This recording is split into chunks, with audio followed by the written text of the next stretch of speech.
Dans un manoir sombre, au fond de la forêt, vivait un jeune homme au macabre secret. Il chassait les animaux, leur ôtait la vie, parlait à des amis qu'on ne voyait jamais. Ses parents pieux, craignant l'esprit malin, appelèrent l'église pour chasser le venin. Mais le lendemain, l'horreur prit le dessus. Le père mutilé, dans la rivière disparue. La mère pendait, le regard éteint, la sœur dans la baignoire, tous en sang éteint. Et le jeune homme, on ne le trouva jamais, comme s'il était devenu l'ombre du passé. Certains disent qu'il erre encore dans le manoir, une ombre malveillante guettant dans le noir, prête à happer ceux qui oseraient troubler le silence des morts dans sa sinistre demeure oubliée.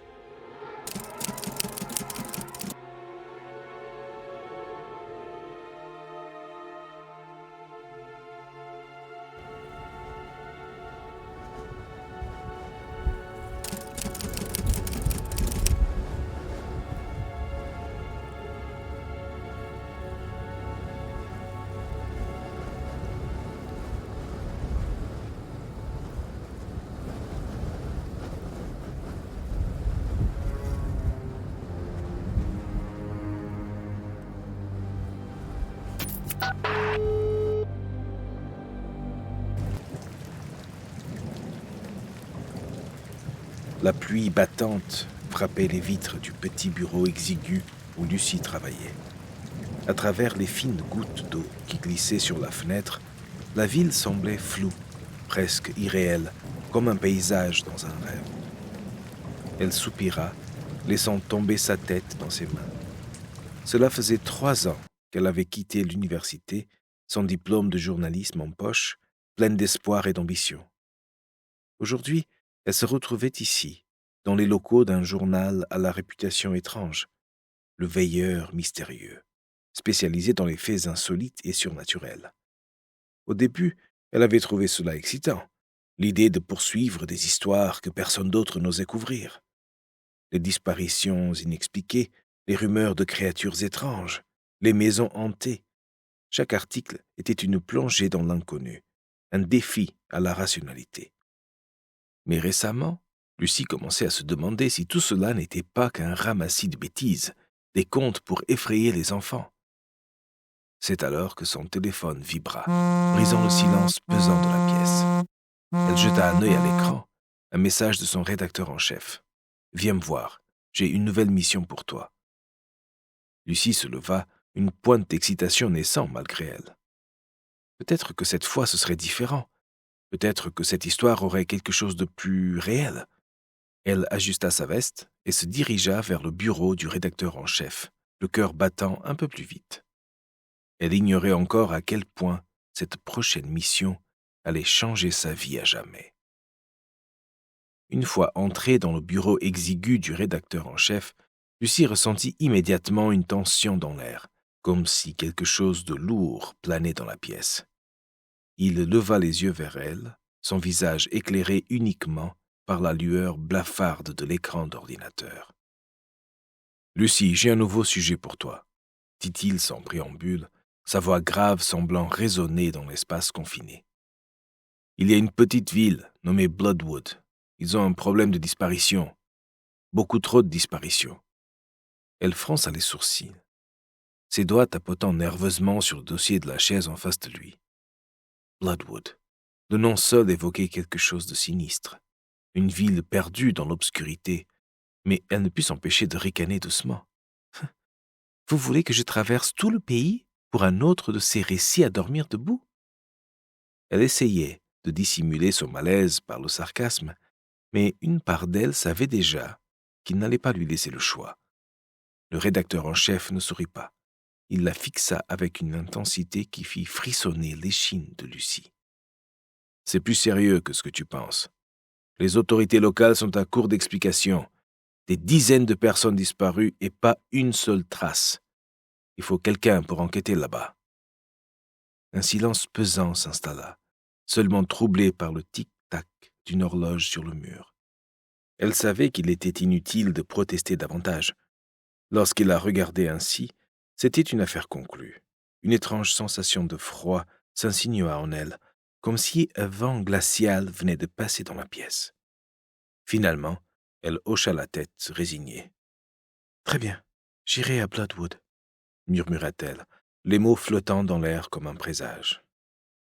Une fois arrivée à son appartement, Lucie alluma immédiatement son ordinateur. Elle s'installa sur sa chaise de bureau, le visage éclairé par l'écran. Elle tapa Bloodwood dans la barre de recherche et en quelques secondes, des centaines d'articles de presse apparurent. Elle commença à les parcourir, intriguée par la quantité d'informations disponibles. Les articles décrivaient un schéma inquiétant. Le taux de disparition à Bloodwood était bien au-dessus de la moyenne nationale. Les récits se suivaient, tous similaires, tous troublants. Les personnes disparues avaient un point en commun. Elles s'étaient toutes aventurées dans la forêt de Bloodwood avant de s'évaporer sans laisser de traces. Lucie se pencha un peu plus près de l'écran, lisant chaque mot attentivement. Les histoires étaient toutes aussi étranges les unes que les autres. Des témoins affirmaient avoir vu des lueurs inhabituelles entre les arbres ou entendu des sons inexplicables venant de la forêt. Pourtant, malgré les nombreuses recherches, aucun indice concret n'avait été trouvé. Elle resta quelques instants à contempler ces informations, l'esprit en ébullition. Cette mission semblait bien plus sérieuse que ce à quoi elle s'était attendue. La forêt de Bloodwood n'était pas qu'une simple légende urbaine, elle semblait être le centre d'un mystère bien réel, et elle était sur le point de s'y plonger.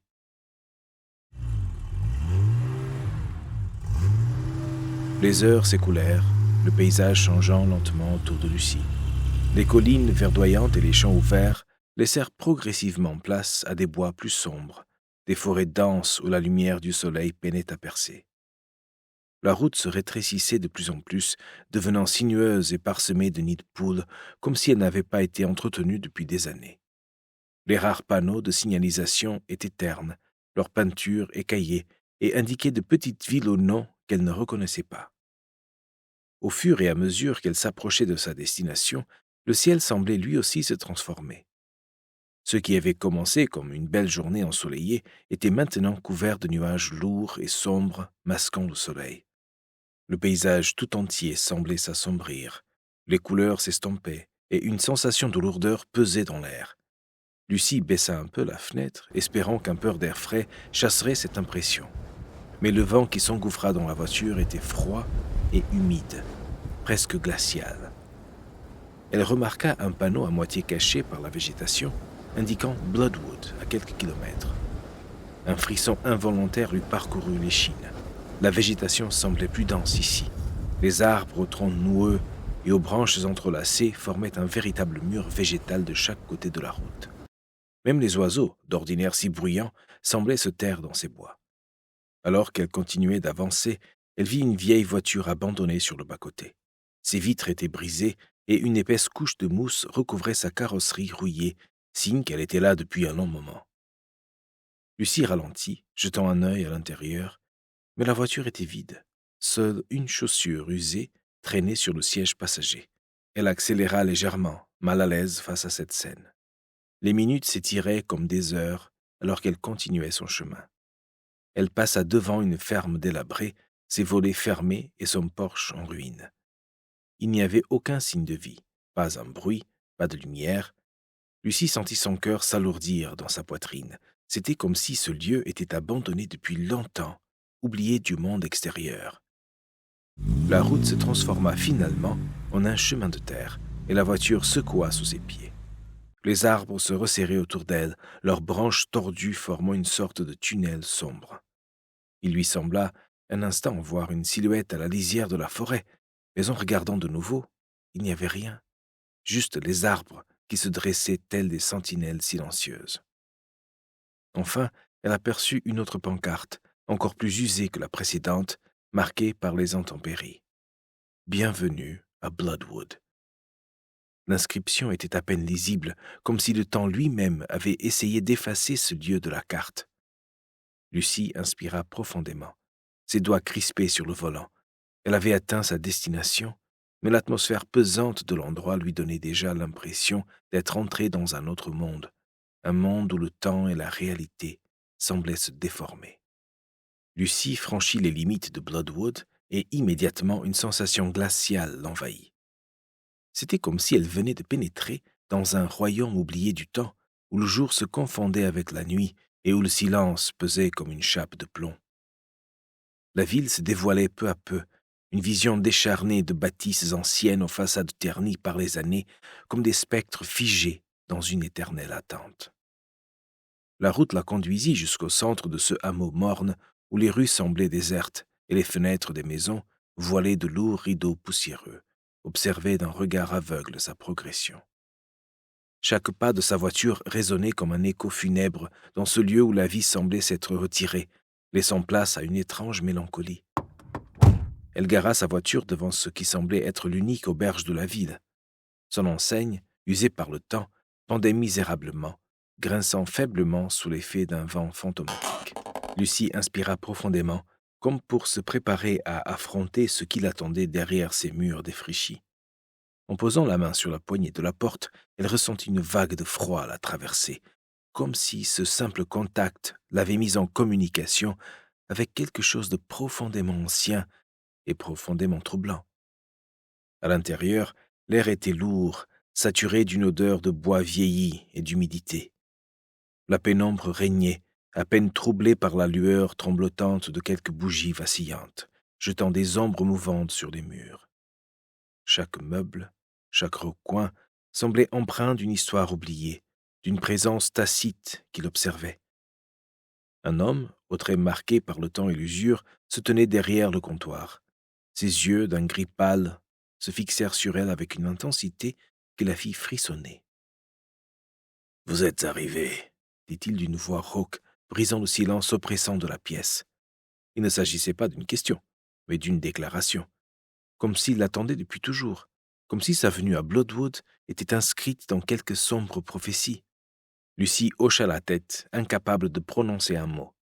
Ce lieu, cette auberge, ces regards figés derrière les fenêtres poussiéreuses, tout cela formait un tableau d'une tristesse insondable, comme si elle venait de pénétrer dans un tableau de désolation où le temps s'était arrêté, emportant avec lui toute trace de joie ou de lumière. Elle prit la clé que l'homme lui tendit, froide et lourde dans sa main.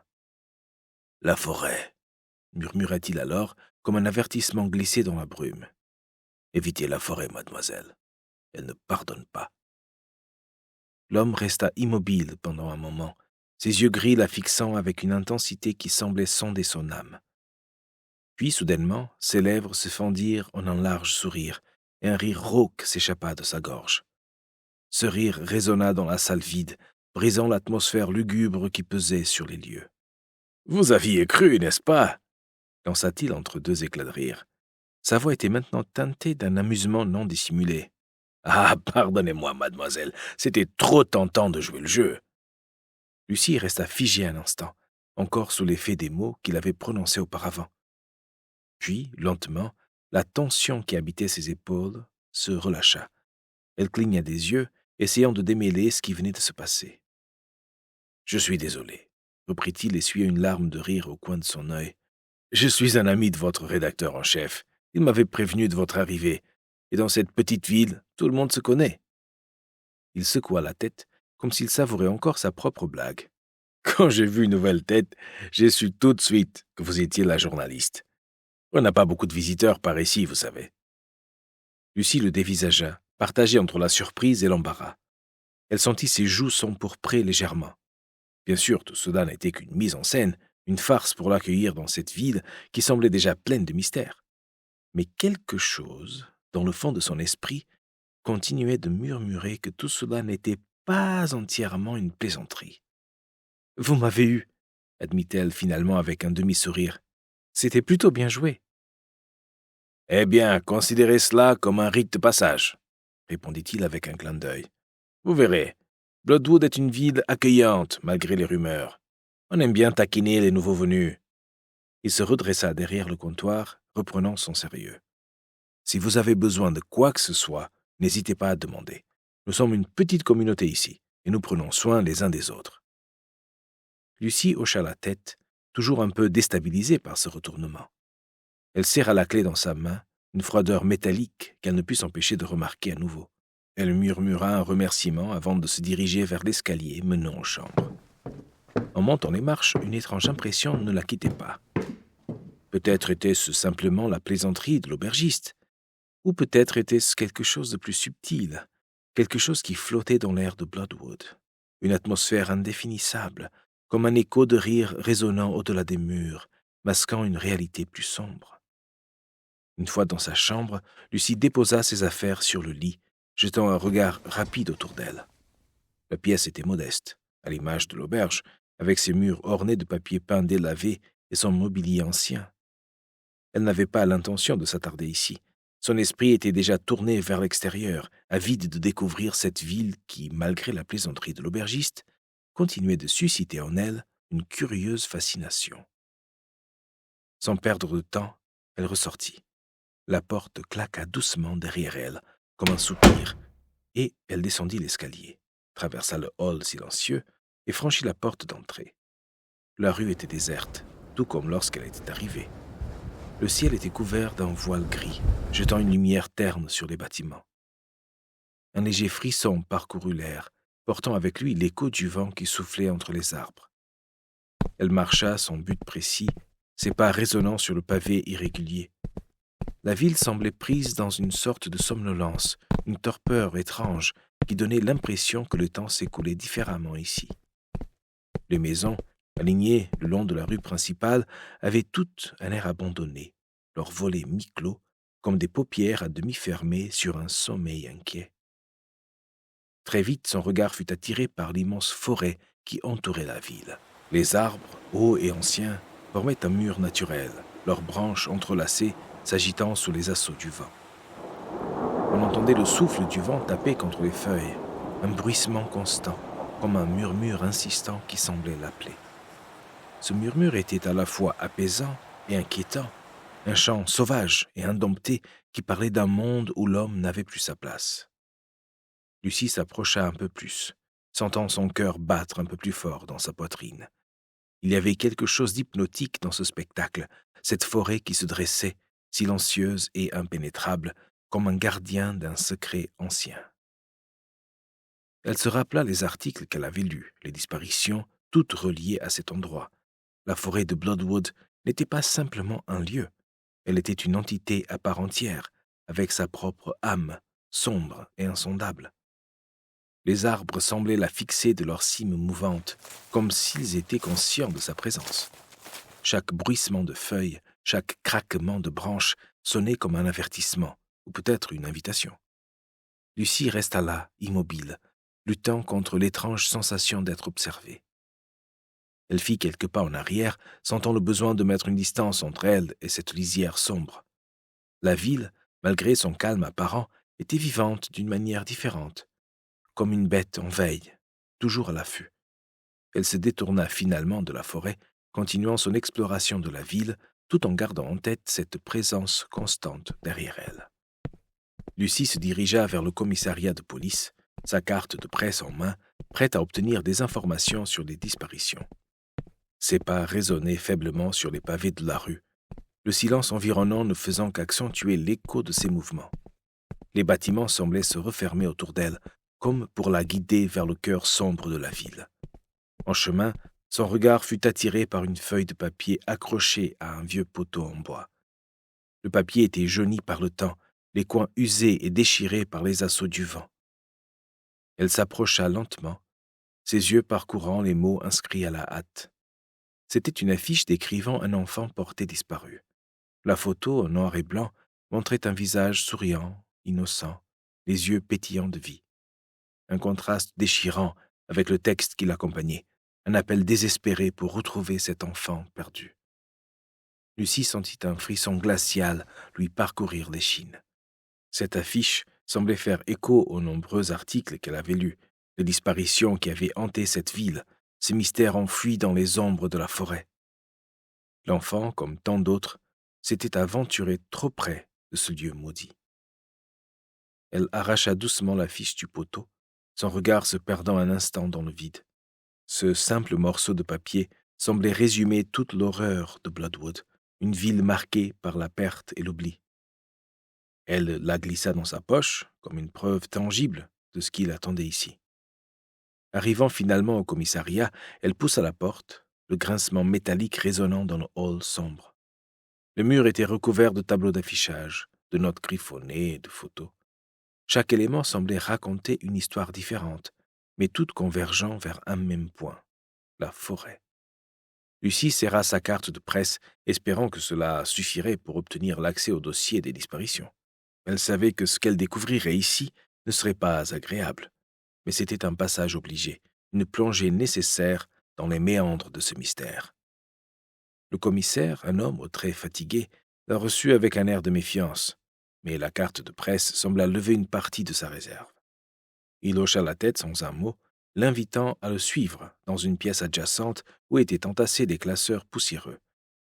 Lucie sentait le poids du silence, l'atmosphère lourde de cette pièce où les secrets semblaient être enfuis sous des couches de papier et de dossiers. Il la fixa un instant, une lueur de tristesse dans les yeux. « Ils sont tous là, » murmura-t-il comme une confession. « Chaque nom, chaque visage, tous disparus. » Lucie ouvrit le premier dossier, les doigts tremblant légèrement. Les pages jaunies racontaient des histoires de vie brisées, de familles endeuillées. Et toujours ce lien récurrent avec la forêt. Chaque personne disparue semblait avoir été avalée par ce lieu sombre, sans laisser de traces, comme si la terre elle-même les avait réclamées. Elle feuilleta les dossiers, les noms et les visages défilant devant ses yeux. L'enfant de l'affiche était là aussi. Un nom, parmi tant d'autres, un destin, parmi tant de mystères. La pièce semblait se refermer sur elle, l'air devenant de plus en plus oppressant à mesure qu'elle parcourait les documents. Le commissaire restait silencieux, son regard fixé sur un point indéfini, comme s'il voyait au-delà de ces murs, dans les profondeurs de cette forêt impénétrable. Le commissaire la fixait, ses yeux sombres empreints d'une colère contenue, un mélange de tristesse et de défi. « Écoutez-moi bien, » commença-t-il d'une voix rauque, son ton chargé d'une amertume palpable. « Ne venez pas ici pour foutre la merde. Vous pensez que vous allez nous sauver, révéler quelques grands secrets avec vos histoires? Ce n'est pas une chasse aux fantômes, mademoiselle. Ce sont des familles qui souffrent, des vies brisées. Cela ne devrait jamais être un fonds de commerce. » Lucie ouvrit la bouche pour répondre, mais il leva la main pour l'interrompre, ses traits crispés par l'émotion. « Vous croyez que vous comprenez cette ville? Vous pensez pouvoir fouiller et poser des questions, jouer les héroïnes? Vous n'avez aucune idée de ce que c'est. » Sa voix monta d'un cran, résonnant dans la pièce comme un coup de tonnerre. « J'ai vu des choses que vous ne pourriez pas comprendre, » continua-t-il, sa voix tremblante d'une rage qu'il tentait de contenir. « Une femme est venue me voir, m'a supplié de retrouver son fils. Une centaine de policiers, des chiens, tout ce que nous avions. Nous avons tout ratissé. » Il marqua une pause, son regard s'assombrissant davantage. Aucune trace de son fils. Rien, comme si c'était évaporé. Lucie sentait la tension dans l'air, le poids de ses mots s'abattant sur elle. Mais elle resta silencieuse, l'écoutant, chaque mot résonnant en elle comme une cloche funèbre. « Et le lendemain, poursuivit-il, sa voix devenue presque un murmure, j'ai dû décrocher le corps de sa mère, pendu devant son autre fils. » Il ferma les yeux un instant, comme pour chasser l'image qui hantait ses pensées. Une femme brisée par la perte, par l'absence de réponse. Voilà la réalité de Bloodwood. Si vous voulez de l'horreur, il y en a dans cette ville. Mais ne commencez pas à me parler de vos conneries pathétiques de surnaturel. Un silence lourd s'installa dans la pièce. Lucie restait immobile, la gorge nouée. Elle comprenait maintenant que ce qu'elle avait pris pour du détachement ou du cynisme n'était qu'une façade pour masquer une douleur profonde, une impuissance face à une horreur bien réelle. Ce n'était pas un simple mystère à résoudre, une histoire à écrire. C'était une tragédie humaine, faite de pertes, de deuil et de l'incapacité à comprendre ou à lutter contre l'inconnu. Elle baissa les yeux, consciente que ses questions, ses recherches pouvaient rouvrir des blessures, réveiller des fantômes que les habitants de Bloodwood tentaient désespérément de laisser reposer. « Je suis désolée, » murmura-t-elle finalement, sachant que ces mots, serait probablement insuffisant. Je ne veux pas manquer de respect à la douleur des familles. Le commissaire hocha la tête, son regard se perdant dans les dossiers éparpillés sur la table. Alors faites votre travail, dit-il, sa voix redevenue dure. Mais souvenez-vous que chaque mot que vous écrirez aura un impact. Ici, ce ne sont pas des histoires à sensation. C'est la réalité, cruelle et sans pitié. Lucie acquiesça, le cœur lourd. Elle s'était préparée à affronter le mystère, l'inconnu, mais pas cette souffrance brute, ce chagrin palpable qui imprégnait chaque recoin de cette ville. Quittant le commissariat, elle comprit que l'horreur qu'elle cherchait n'était pas forcément cachée dans les ombres de la forêt, mais bien dans les cœurs et les esprits de ceux qui avaient perdu ce qu'ils avaient de plus cher. Lucie, malgré l'accueil glacial du commissaire, ne se laissa pas décourager.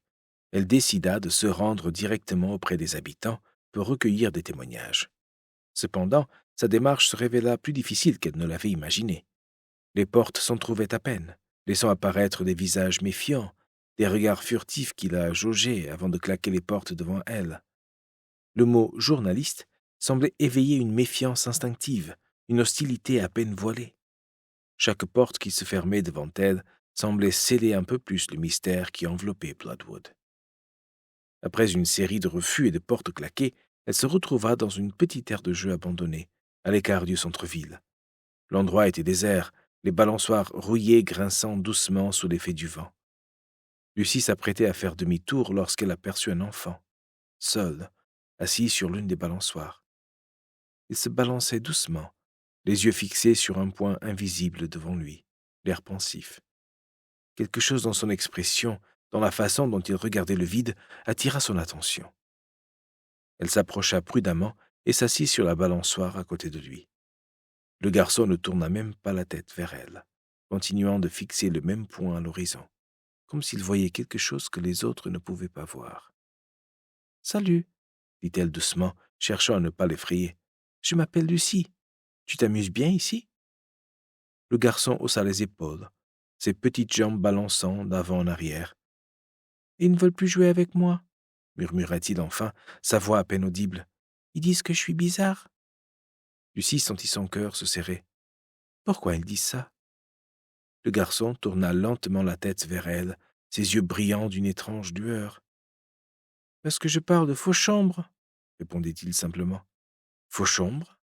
Lucie fronça les sourcils, intriguée. « C'est qui Fauchambre ?»« Une légende, » dit-il d'une voix enfantine, mais sérieuse. « Mes copains disent que dans la forêt, il y a un vieux manoir, un manoir hanté par Fauchambre. Il ne laisse personne s'approcher.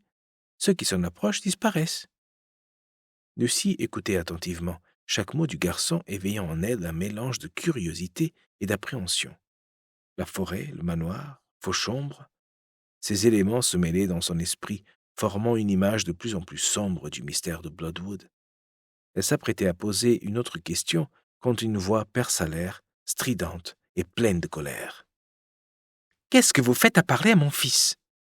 Lucie leva les yeux et vit une femme se précipiter vers eux, son visage marqué par la peur et la colère.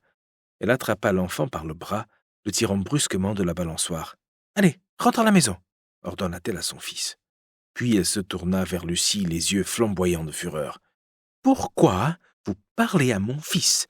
Vous croyez que vous avez le droit de venir ici et de poser vos questions ?» cracha-t-elle, la voix tremblante.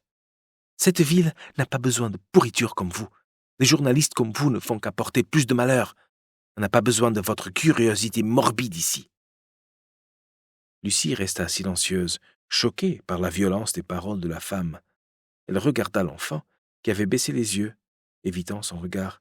« Je suis désolée, » balbutia-t-elle, cherchant ses mots. « Je ne voulais pas vous causer de problème. »« Ne vous approchez plus de lui, » cracha la femme avant de partir, emportant l'enfant avec elle.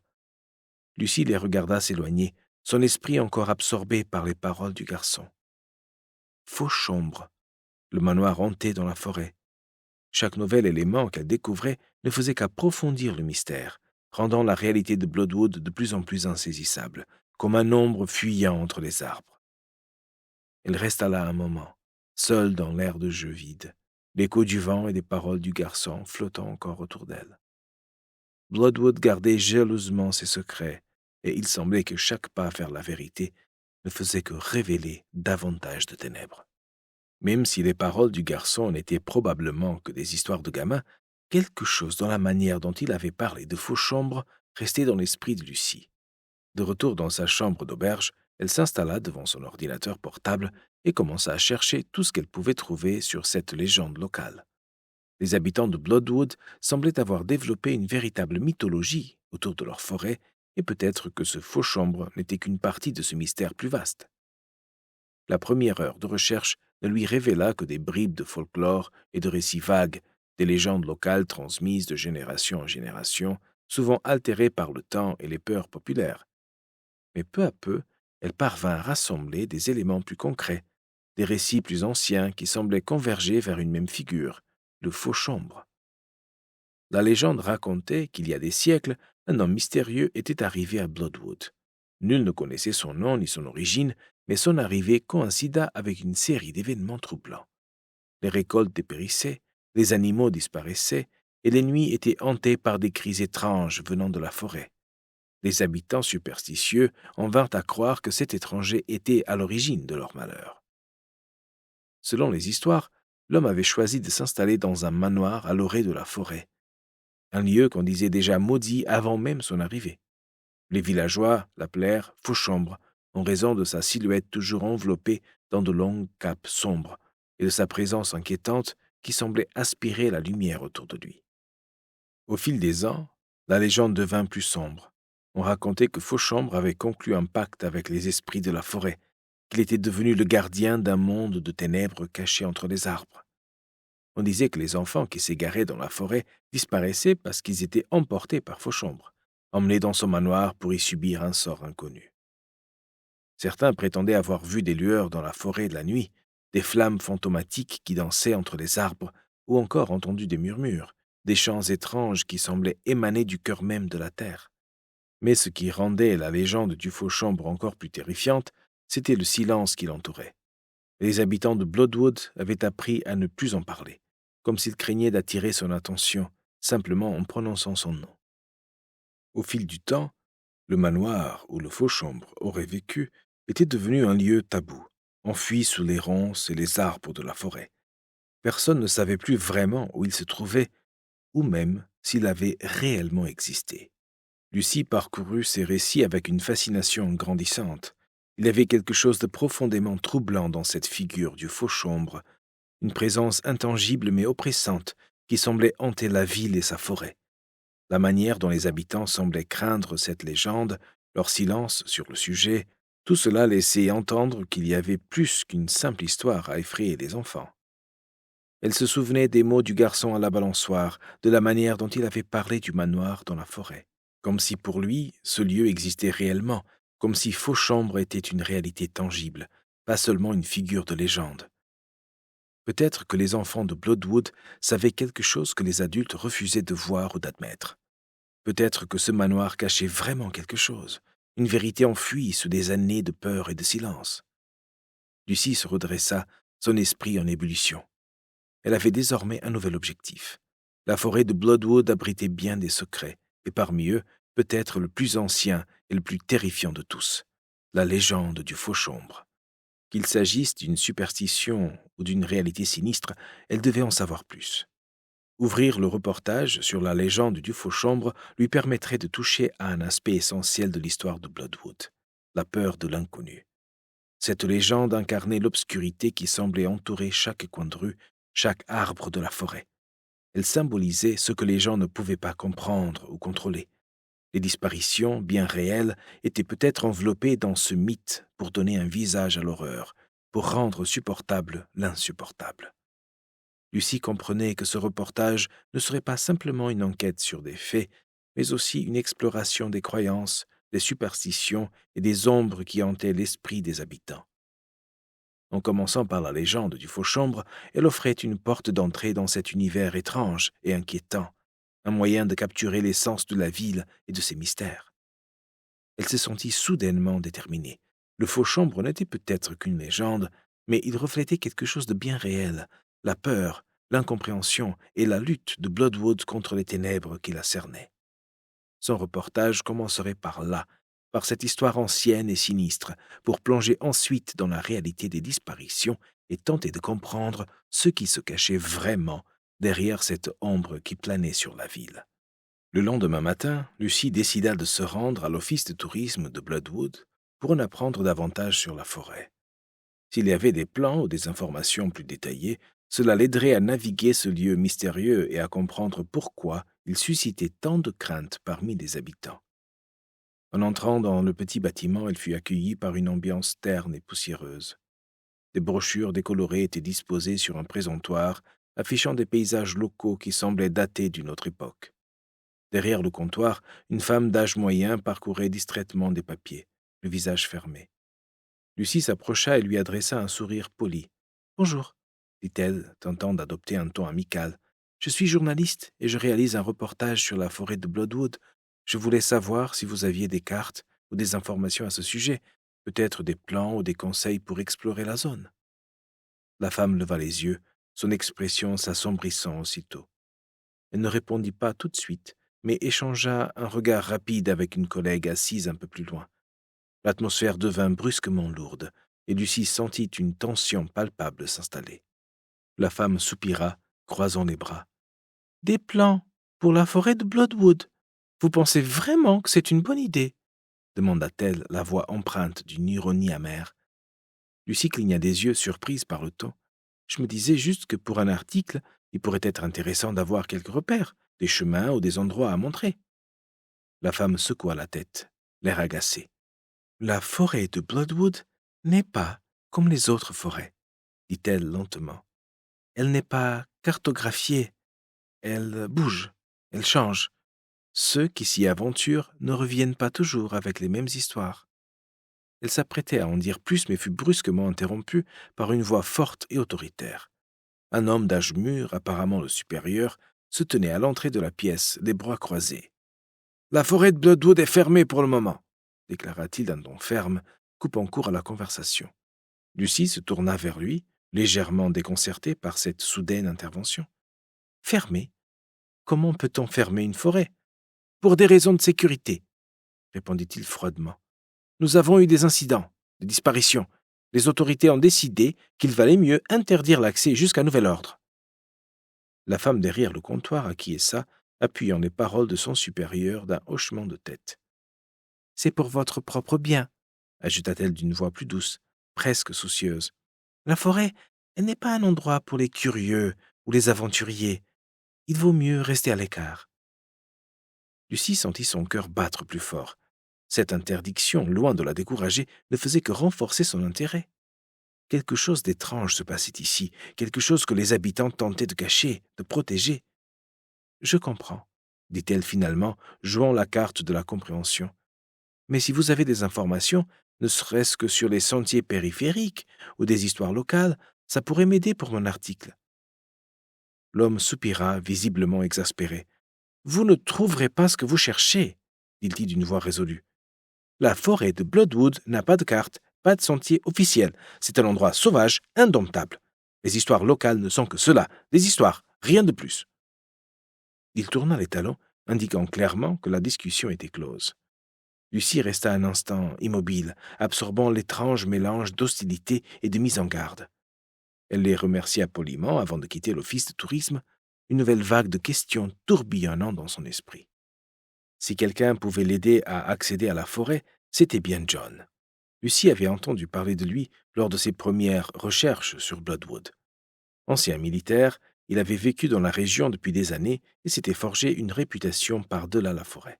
Les habitants le voyaient comme une figure à part, un homme à la fois craint et respecté. Contrairement aux autres, il ne fuyait pas la forêt. Au contraire, il semblait en être fasciné, presque obsédé. John s'était pris de passion pour les disparitions qui entouraient Bloodwood, notamment celles liées à la forêt. Il avait passé des années à les étudier, à les documenter, à essayer de comprendre ce qui se passait dans ces bois sombres. Certains disaient qu'il avait même construit une sorte de sanctuaire, un lieu où il gardait toutes les preuves et les indices qu'il avait recueillis. D'autres murmuraient qu'il connaissait la forêt mieux que quiconque, qu'il savait comment y entrer et en sortir sans attirer l'attention des ombres qui s'y cachaient. Lucie savait que s'adresser à lui était sa meilleure chance d'obtenir des informations fiables, et peut-être même de trouver un moyen d'accéder à la forêt. Mais elle devait aussi être prudente. John n'était pas du genre à parler facilement aux étrangers, encore moins aux journalistes. Elle aurait besoin de le convaincre qu'elle n'était pas là pour exploiter les souffrances des familles, mais pour chercher la vérité. Elle se rendit donc à la périphérie de la ville, là où John vivait, dans une maison isolée à l'orée de la forêt. L'endroit était presque caché par les arbres, à peine visible depuis la route principale. La maison avait un aspect robuste et austère, construite comme une forteresse, prête à résister aux assauts du temps et des éléments. Lucie s'arrêta devant la porte en bois massif et inspira profondément avant de frapper. Un long moment s'écoula et elle se demanda si John était même là. Puis enfin la porte s'ouvrit, révélant un homme aux traits burinés, le regard perçant et méfiant. Il l'observa en silence, ses yeux analysant chaque détail de son apparence comme s'il évaluait une menace potentielle. « Vous êtes John, n'est-ce pas ?» demanda Lucie, essayant de paraître confiante.